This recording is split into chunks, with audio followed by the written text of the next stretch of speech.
in this way, men can kind of confuse this effect of trauma with a trait or an expression of masculinity, when actually it's trauma.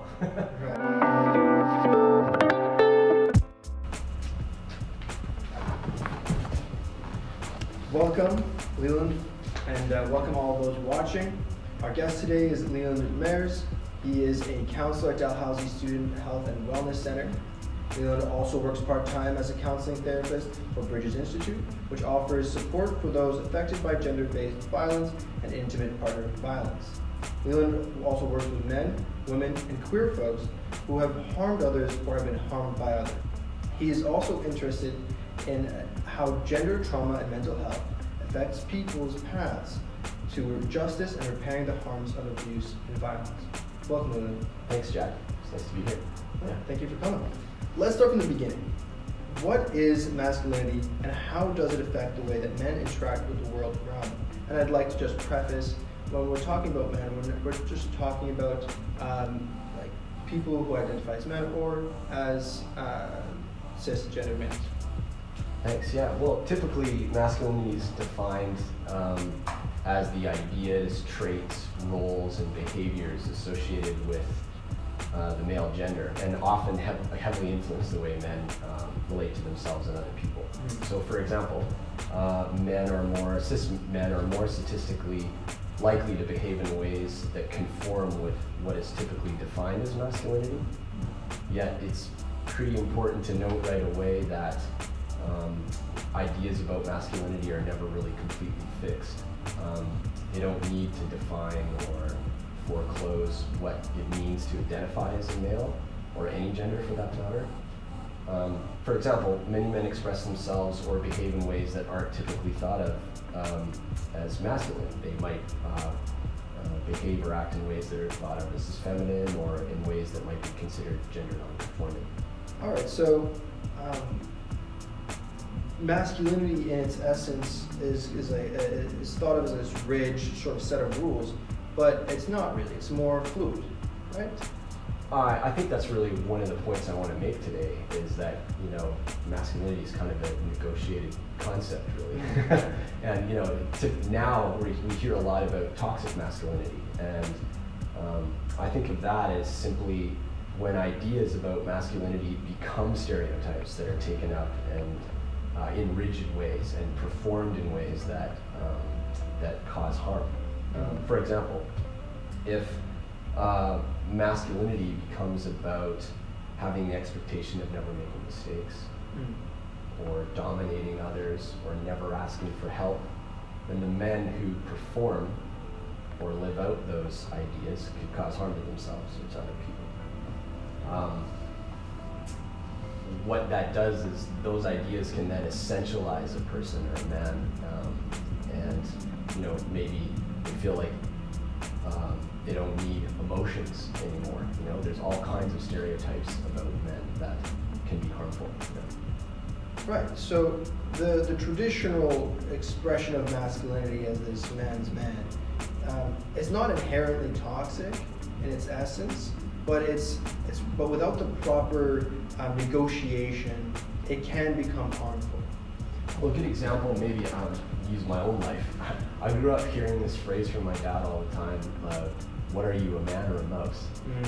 And I just remember hearing that a lot, and now reflecting back on it, I realized that phrase actually had a huge influence in the way I understood myself and understood masculinity. Right. It was really kind of a choice. Was I going to be a man, or was I going to be small and weak? Right. So there's all kinds of things implied in there about what masculinity is that I think in the end probably cause harm to me moving forward. That's fascinating. As a kid, I had a similar experience where I was playing with some friends, and I fell and I hurt myself, and I started crying. And in that moment, my friend was like, "Oh, why are you crying? You boys don't cry." And for years, it was like maybe until I was like almost graduated high school, and I realized that this behavior is not healthy. Right? I wouldn't let myself feel emotions or feel sadness because I thought that was not what a man was supposed to do.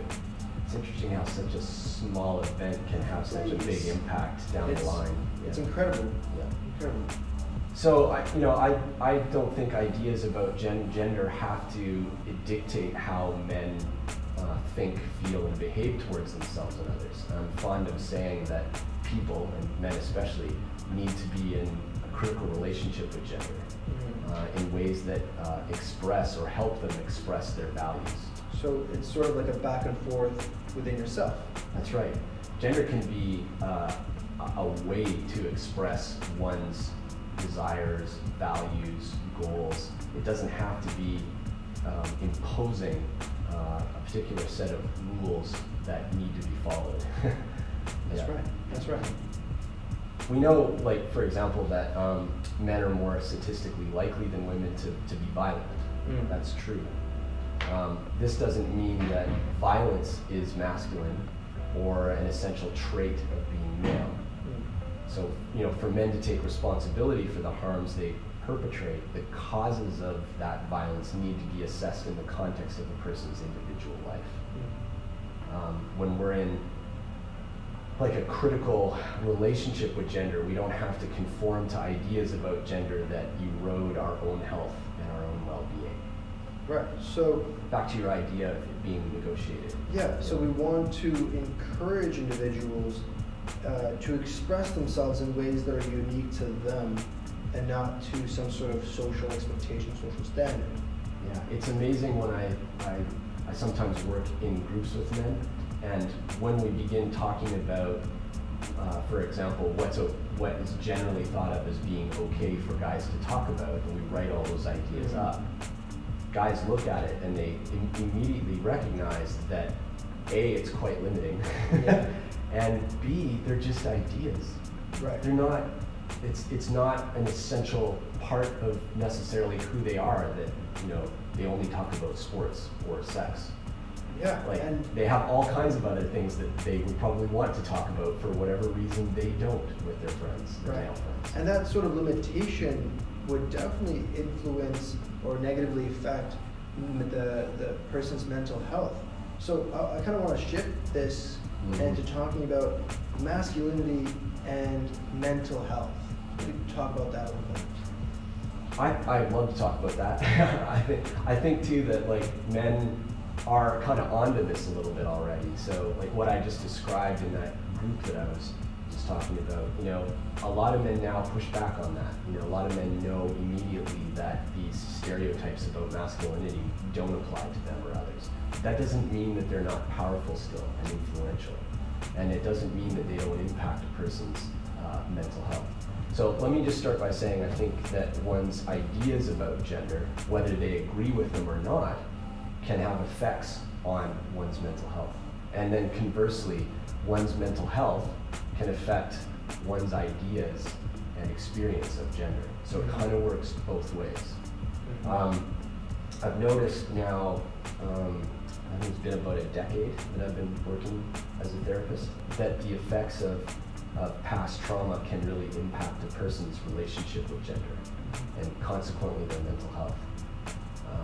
In the case of men who have used violence or been abusive, many have themselves been victims of abuse as children and subject to ideas about masculinity that have really been harmful to them, and that becomes immediately apparent as we begin to talk about their lives. So there are certain behaviors that show themselves as gender stereotypes that actually come from sometimes from trauma or from your childhood experience that wasn't necessarily positive? Absolutely. I think a lot of men that I work with that have themselves used abuse and violence come from backgrounds where they've been victims of it. And one of the effects of traumatic stress is what we call hyperarousal. So this is the state commonly known as fight-flight. It's when our sympathetic nervous system puts us in an involuntary state of heightened anxiety or threat. While this state is usually reserved for like emergencies and extreme situations of danger, people who have experienced past abuse or terror or violence sometimes experience hyperarousal in situations where there's no real danger. We call that getting triggered. Right. when men live in persistent states of hyperarousal, that persistent state of threat, they may internalize the idea that they're always under the threat of being harmed or being taken advantage of by other people. And so then what men can do, I've noticed, is they then valorize looking and acting threatening and looking like they're ready to take on any opportunity to fight or just to intimidate others and control others through aggressive behavior. So in this way, men can kind of confuse this effect of trauma with a trait or an expression of masculinity, when actually it's trauma. Right. Right. So there's a kind of flip to that. So likewise, people who are traumatized can experience what's called hypoarousal, which is the parasympathetic nervous system reaction, which puts us into a freeze state or a numb state, or sometimes it's called a dissociative state, where one doesn't really feel their emotions. So many men experiencing persistent states of hypoarousal internalize the idea that feelings make them vulnerable and weak. So people can use substances to numb and avoid the pain, the shame, and the fear they experience. And this makes being in relationships, intimate relationships in particular, impossible.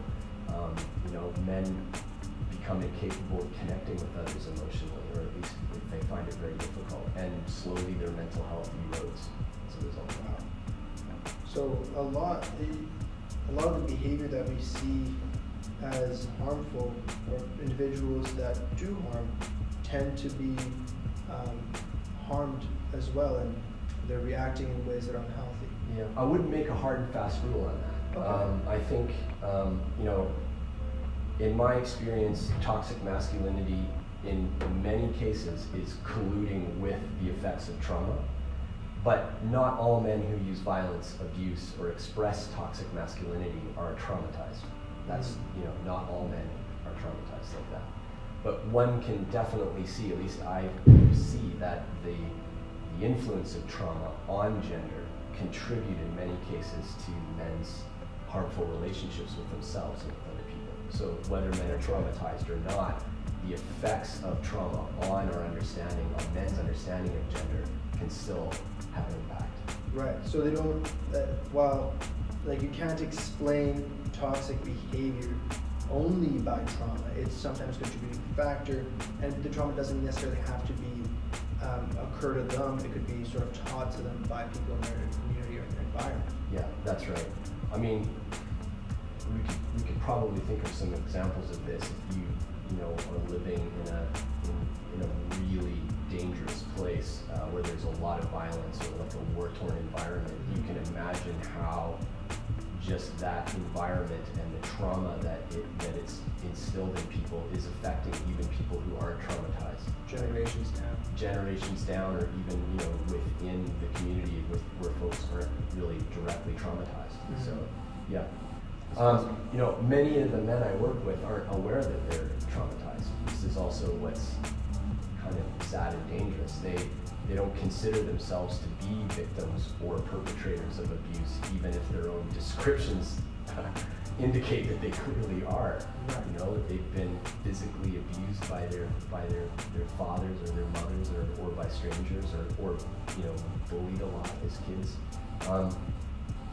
So for many men, the path to better mental health is just first acknowledging that they've been affected by the past and by ideas in masculinity that are harming them. Just that acknowledgement is an important first step. I think it's helpful for men to acknowledge that they're not to blame for the abuse that they've experienced at the hands of others. Right. But that they are responsible for the effects of that trauma on the way they behave towards others. Right. So once men can acknowledge that they've been harmed and impacted by masculine ideas that aren't helpful or immoral or unethical, then they can begin to sort of study the effects of that on them and take better responsibility for their own behavior. Right. That makes sense, but it's also that sort of idea. It's very much alive in the male stereotype of you gotta bear your own burden. So Right. what's so different about that what you're talking about? So like this idea of like men taking responsibility for the effects of Yeah, you gotta toxic man up masculinity. and deal with your own Right, stuff. Right. Well, I think what I'm saying is you're not going to do that on your own. You're going to be supported to acknowledge Right. how you've been harmed, and you're going to be supported to acknowledge and understand how your behavior is harmful to you and other people. Right? It's not something that you're just going to be able to necessarily fix or understand on your own outside of relationships with others. Right? Okay, so it is the per individual's responsibility to deal with the effects of the trauma, and is the responsibility. Can you talk a little bit more about what you mean by the responsibility? Sure. So it might be helpful just to break down the word responsibility into two parts. You can think of it as response ability, or the ability to respond rather than just react to the world around.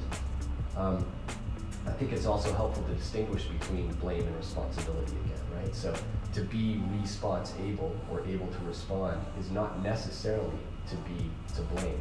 Right. So I can be able to respond to the effects of abuse in my life without being blamed for that abuse. Right. That's a very important distinction that yes. you make. But I do need to be supported to be able to respond to the effects of my own harmful behaviors to others, which I am to blame for. So what I find, I think, is that often is that once men can understand that they're not to blame for the harms that were done to them, then it's often easier for them to take responsibility for the harms that they've done to themselves or others. Right. With unhelpful ideas about masculinity, for example. Right. As soon as they let go of that the blame on themselves, that's sort of like, oh, I am this, I'm a problem, I'm a mistake, they can begin to assess. Yeah, like for example, men can acknowledge how their, like say, sexist behavior grows out of past experiences and ideas about gender. They can study how that behavior contradicts their own values for giving and receiving love and respect. I mean, for a lot of men, their behaviors contradict their values. There's a gap between them. I think maybe it's good to talk about shame here a little bit too. I think shame is a critical emotion that men avoid in this process. And so, you know, if in supporting men or working with men in therapy or counseling about this stuff, I'm shaming them, right. I'm really just contributing more to the problem that they're avoiding, which is their own sense of worthlessness. So yeah. What do you mean by the sort of like they feel worthless due to like the trauma? Could you talk a little more about that? Or worthless under the ideas about masculinity, right? Right. I mean, the expectations are too. Right. Yeah, they can't live up to that expectation, and so they feel worthless, and then they go and they harm others, and that contributes to their sense of shame and worthlessness that now they've abused someone else. Yeah, shame is a little different than guilt. Like in guilt, I could say, I made a mistake, a bad mistake that I need to, be accountable for and repair the harms of. Shame is a little different. Shame is sort of more lends itself to I am a mistake, and that kind of robs people of their agency to do something about their problems, right? If you believe that you're worthless and that you are a mistake, there's not a lot of incentive there to do anything. Right. I think men need to be empowered to take responsibility for their behavior, to their relationships with themselves and to other people. They do need to be empowered. Everyone needs to be empowered, and everyone needs to use the power they have responsibly. And I think being in critical relationship with gender is an important part of that responsibility. So I'd love to sort of recap in a sort of way where we, as an individual who is dealing with the sort of the trauma or the weight of a very rigid gender stereotype, the first step that individual needs to take is to acknowledge that these stereotypes are merely ideas, that they're not facts, they're not like they're myths that we've built, and they have the power to decide what they want to keep and what they want to remove. And it is a relationship that they have to build within themselves that is unique to them. Is that fair to say? Yeah, I think that's a somewhat of a fair assessment. I mean, it's what I mean when I say men need to get in relationship with gender and begin to think critically about masculinity and what it means for them. And I think you're just really right on this point about reiterating it being about ideas. Right. And not fixed traits or characteristics. Yeah, absolutely. Yeah. And while a lot of the toxic behavior that occurs from these sort of rigid stereotypes of masculinity, they're not always coming from a place of trauma. It can be trauma that is taught from their environment or of some sort of other issue. While sometimes it is trauma enacting in behavior, it's not necessarily. Yeah, you just kind of gave me the idea there that toxic masculinity actually produces more trauma right. in men. So it sort of perpetuates itself, right? So whether I'm traumatized or not, toxic masculinity continues to promote a very unhelpful and unhealthy relationship with gender. And it's a cycle. You just keep going down and down. And the final point, I guess the peak would be to get over, to overcome these challenges, this trauma. The individual needs to first understand that they are not to blame for their environment and the trauma that they had that was put on them, but they are responsible to what they do with their decisions and how they react and assess their situation with that trauma in mind. Men can acknowledge the harms that have been done to them, even by unhelpful ideas about masculinity. Then they can have more clarity, more ability, more agency to take responsibility for their own behavior. And being able to respond is very difficult when you're traumatized. I think what's key here is that it is a process, and men need to be supported. If men are traumatized and they're in a constant state of reaction to everything going on around them, the first sort of step is to learn to understand the effects of that reactive state and get to the place where they can learn how to respond and not just react. So the ability to respond is not just something that everyone has right away, especially if you're traumatized or you have real mental health issues. Right. It's something that you need to be supported to develop. That's brilliant. That's great. I'm really happy. I was really nervous to do this with you today, but I'm just happy to speak with you. I think it's important that men reach out for that support, and it's nice that in this month of November where we're kind of making a little more visible some of the issues that men experience in terms of their health, that they don't have to stay isolated alone, suffering quietly either physically or emotionally, and nor do men have to be constantly reacting angrily to everything around them, and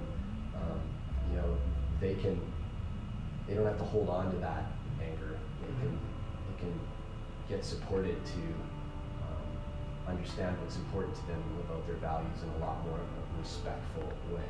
Absolutely. And they can recognize that they're actually quite complex, emotional people. Yeah. Absolutely. I'm really glad you agreed to come on.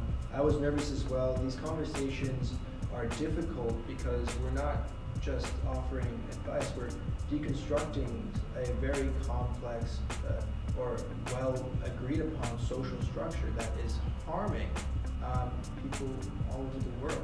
So I really appreciate you coming on and taking the time to shed some light on this topic. Thanks, John. It was great.